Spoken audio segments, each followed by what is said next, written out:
Okay, so the exercise we're going to go over now is called the one-legged RDL or one-legged Romanian deadlift. One of my favourite exercises I give to pretty much everyone, especially if they're suffering with any instability from here down or pelvic or lumbar stability issues, so lower back pain and any kind of like SI joint dysfunction or anything like that. This is kind of used more at the later stages, so if you are suffering from like lower back pain and it's quite acute, don't jump into this. This is more like later on. So first of all, we need to make sure before we get into what we're about to do that your static kind of balance is good.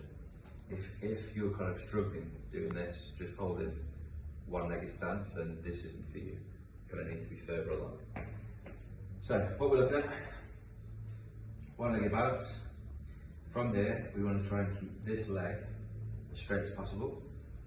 As straight as possible as you go down, that your hamstring allows it to be. So when you start to pull on the hamstring, you can bend the knee a little bit. And what we're looking for here is from the hips, we want the hips to go backwards. So rather than a bend, we're pushing backwards, okay? So both hands, you come back, down. So right now my hamstring's starting to engage, so I can bend the knee a little bit to go further. Go back this foot here, and then slowly back up. That would be a single leg Romanian deadlift.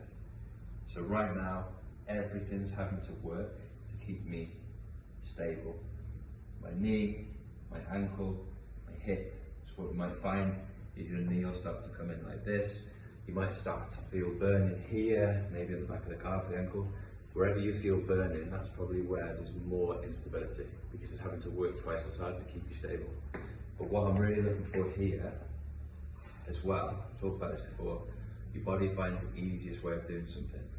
So what you'll tend to do is you'll twist out like this. So the hip comes up and it makes it easier, okay?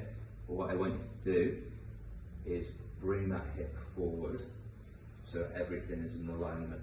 And that means that all that core stability is working and you're getting that pelvic, core, whole stability throughout, okay? So one more time. From here, hips go back, hips stay aligned.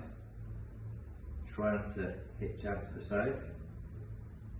Come all the way down. Try and get that back leg nice and straight. Whoop. Down. And up. If you can manage 10, 12, 15 of these, nice and slow, then you can start building on some more difficult things. But as we stand, you want to try and keep everything in line, up and down, without touching the floor on this side. Okay? Try that on both sides. It's going to help to build full stability for the lower limb, pelvic stability, core stability. And it's probably one of the hardest things you can do, but one of the best things. That is one-legged RDLs.